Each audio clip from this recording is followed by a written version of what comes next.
Usa na usab ka paragis Bila-Bila Herbal Coffee user ang satisfied sa atong produkto mga kaparagis. Ako si Silicina Semblante, 65 years old, nagpuyo sa Tulingon Mainit, Surigao del Norte. Kaning Bila-Bila nga cafe, ganahan manggug ko kay hayahay ang lawas, unya mawa imong kabuhi. Mag-inom ka ani kada buntag, gana gyud kay imong paminaw sa imong lawas. Kontento jud ko kayo basta kay kada buntag makainom gyud ko ani. Kini ginama sa GFMQ Marketing kaysa paragis Bila-Bila, dili na ka mag-agwanta pa.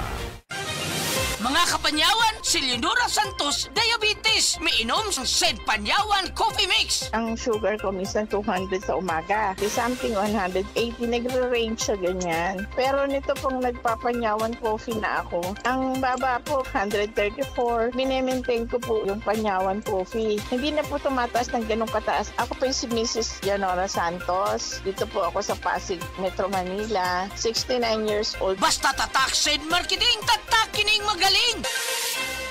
Nawan ang makaugana sa kama, basin og may diabetes ka. Ang DTX 500 na. Ang DTX 500 at may powerful extracts nga phytochemicals ug antioxidants nga gikan sa palaya ug desugared sugarcane, mga organic compounds nga epektibo batok sa sakit nga diabetes. DTX 500 sa mga butika.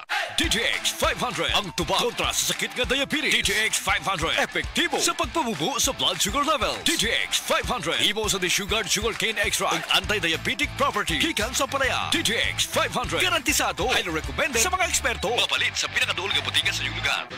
Basta sakit sa atay, magining! Ako si Ricardo, 50 anyos. Dugay na niya akong sakit mao nga nagpakonsulta ko sa espesyalista. Ang findings niya, liver cirrhosis. Pirme magsakit akong tiyan, nagilo akong panit ug mata, dalira ko kapoyon ug pirme ko kutas. Mas grabe pa, kay musukan ako og dugo. Ingon ang doktor nga lisod ni tambalan ug mahal ang gasto apan wala mi kwarta. Usa ka higala ang nagrekomenda sa yiling ug sa pipila lang ka semana nabati nako ang kausaban. Nihapsay na akong pamati. Salamat sa yiling. Basta sakit sa atay, magining! Ang yiling mapalit sa mercury ug mga suking botika. Mahalagang paalala, ang yiling ay hindi gamot at hindi dapat gamitin panggamot sa anumang uri ng sakit. Oras, hatad ka nato sa Camel Soy Sauce. Breast cancer, ang delikado ug mamatay ni nga sakit nga cancer sa mga babae. Mag Life Extension Vitamin D3 na mo. Rekomendado sa mga medical doctors. Aprobado sa FDA Philippines ug FDA USA. Sukla nato ang breast cancer. Mapalit sa mga butika.